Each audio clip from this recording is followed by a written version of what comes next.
What's up, guys? Welcome back to Coach Hall Writes. If you have looked at any of the AP Lang synthesis questions lately, you might have noticed that several of them ask which factors should be considered when. And because of that, we're going to talk about how you actually approach a factor synthesis prompt. That way you can get a higher score on your essay.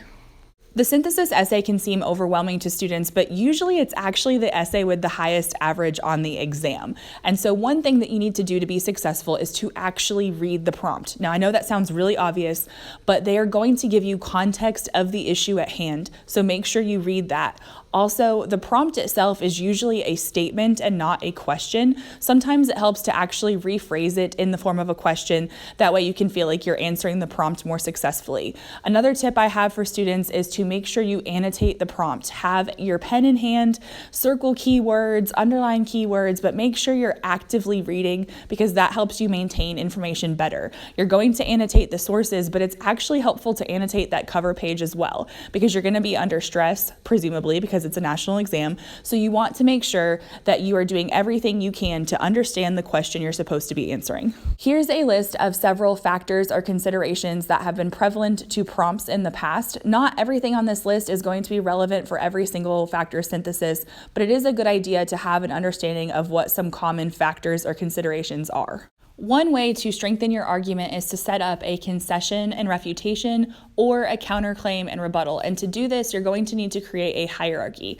So what you're going to do is figure out which factors are the most important to consider and then which factors are the least important to consider. Here's a sample hierarchy for the 2019 wind farm prompt. So this prompt was asking which factors an agency should consider when establishing a wind farm. So financial concerns and environmental concerns are going to be more important than health concerns and aesthetics. So we've asserted a position here and we've said which factors are more important and which factors are not as prevalent. If you're looking to set up a concession and refutation in your essay to strengthen your argument, or if you're simply looking to develop your commentary, you need to think about the why. Why is what you've identified as the least important factor not as important? So you'll see on the screen here, I have a couple sentence frames for you. This could help you set up a concession and refutation. It can also help you strengthen your line of reasoning.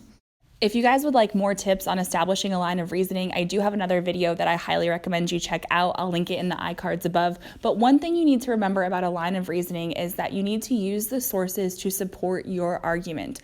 And so a lot of times students do 3 body paragraphs and they have one source in each of those paragraphs that actually reads really choppily a lot of the time. So one thing I recommend that students do is to recognize the relationship between the sources. Maybe you have a source that has a positive example and one that has a negative example, or maybe you have 2 different authors that offer varying perspectives on a particular issue or factor that you're talking about. Put more than one source in a paragraph if possible. Let those sources work together to support your argument. Creating this type of layer, evidence, commentary, tends to read much better and it helps your development. Here are some general tips for approaching the synthesis. I know that the visual text can really throw some students for a loop, especially if it's one of the first sources. If you encounter that visual text and you don't understand what it's about or how you would use it, skip it and move on. You can perhaps come back to it later, but remember, you only have to cite 3 of the sources, so don't waste time on sources you don't understand or don't intend to use.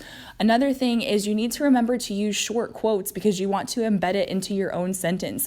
Don't take huge chunks of text from the sources because it's not your own words. Shorter quotes are much better. Now, the other thing you need to remember is that you can actually draw on personal experience and your own knowledge for your commentary. Sometimes the prompts are about education or things that you might know a whole lot about. Other times, like wind farms, if you don't know a whole lot about it, kind of think about how you would feel in those situations, perhaps. Think about how it affects society. If you guys want further tips for how to write a successful synthesis essay, please don't forget to check out my synthesis playlist. Also, if you like this kind of content, please give the video a thumbs up. Don't forget to click subscribe. And until next time, guys, happy writing.